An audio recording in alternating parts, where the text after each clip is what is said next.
Recently, a shocking event has been unfolding in our world: President Donald Trump's application of the Thucydides school of thought. To put it simply, this doctrine asserts that justice always belongs to the strong. This philosophy has been historically employed by imperialist nations since the era of territorial expansion and conquest, during which major powers believed that the strong held absolute authority to act on their instincts. In recent years, one of Trump's most notable moves was imposing a 25% tariff on imports from Canada, the United States' closest ally. Additionally, he demanded that NATO members pay for their protection, treating it as a security insurance package that these nations must fund in exchange for U.S. military defense. And when things did not go according to plan, Trump once issued a terrifying threat: if he could not purchase Greenland, he would use force to seize it, and if necessary, he would not hesitate to extend his power to Panama. Now, can you imagine what would happen to our world if Trump's alarming declarations became reality? And this is Mason. Before diving into the main content, please note that this video is compiled by me and my team from multiple sources. If you have any additions or insights, feel free to share them in the comments below. Now let's try to imagine a world where the United States actually uses military force to seize Panama and Greenland. What would happen next? First, we must recognize that this action would not only violate the fundamental principles of the international legal order, but also threaten the collapse of the entire global system. This international order has been built over centuries on principles of respecting national sovereignty and interests. Such U.S. aggression would place other nations, particularly NATO allies, in an extremely difficult position. These countries would face a tough choice: either accept the rule of the strong, meaning they align with Trump's policies, or support Denmark in defending its sovereignty over Greenland, even if it means confronting the United States. This, of course, would severely strain U.S.-Western relations. Meanwhile, there is good news for major powers such as Russia, China, and Saudi Arabia. These nations could exploit the division between NATO and the U.S. to expand their influence. More seriously, one of the consequences of these actions is the creation of a dangerous precedent for the world.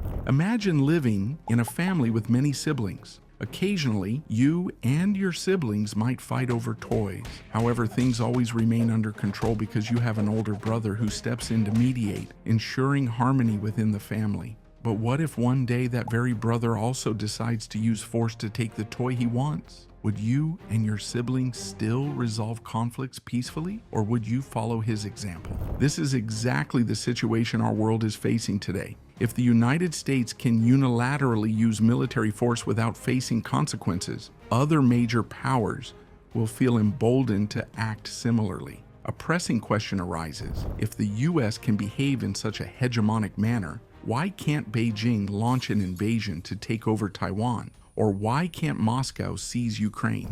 Currently, there are several global flashpoints that could be easily influenced by such extreme U.S. decisions. The first is the Taiwan Strait. For a long time, China has considered Taiwan an inseparable part of its territory. If the United States blatantly engages in imperialist actions, Beijing would have a strong justification for launching a military campaign to capture the island, especially if China perceives the West as divided and the US and NATO as lacking a unified stance. This would be the perfect moment for China to act, if not an imperative one, to safeguard what it sees as its supreme national interests. Next, disputed territories in the South China Sea could quickly turn into the next battlefield. Beijing might seize the opportunity to assert territorial claims on the ground, conducting military operations to take control of islands currently held by Vietnam, the Philippines, or Malaysia. Meanwhile, the United States would lose its moral authority after using force to seize Panama and Greenland. This would create an extremely dangerous situation, as it could trigger an arms race in international relations.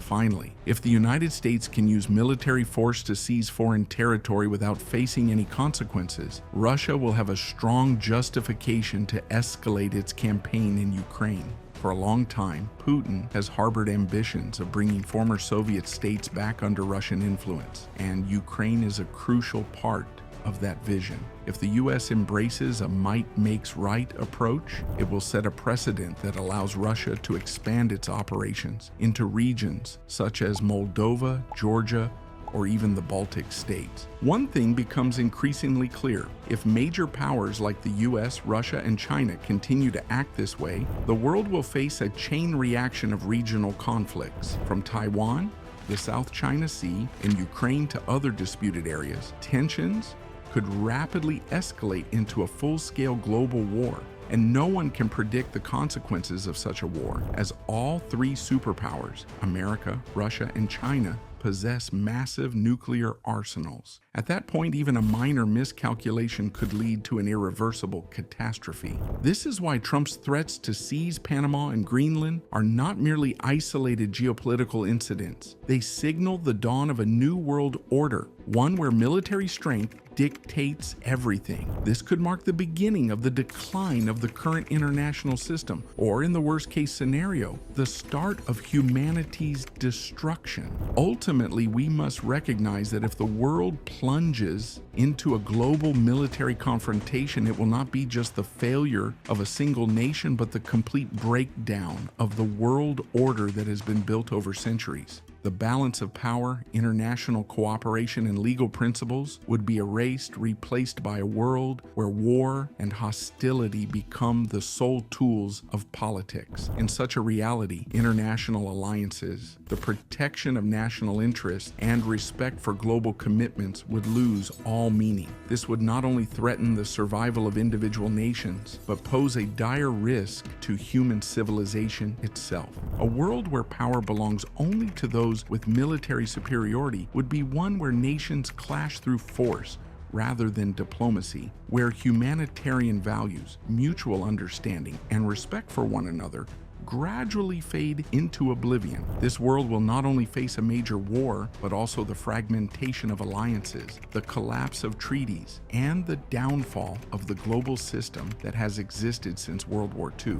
The great powers will no longer be guardians of peace or leaders of international organizations. Instead, they will become conquerors, nations that pursue their own interests at any cost, regardless of the consequences for smaller countries. More than ever, we must recognize that the actions of a single nation can have repercussions not just for itself, but for the entire international community. When Trump or any other leader uses military force to achieve political goals, it is not merely a national issue, it is a global crisis. As military strength begins to replace the values of diplomacy and cooperation, we are stepping into an unpredictable era, one where conflicts can swiftly escalate into full-scale wars, leaving our very survival in question. And perhaps as Albert Einstein once warned, our world may no longer be a place of peace, but merely a collection of ruins, the echoes of a civilization that failed to endure because of the wrong choices made at the most critical moments. In the end,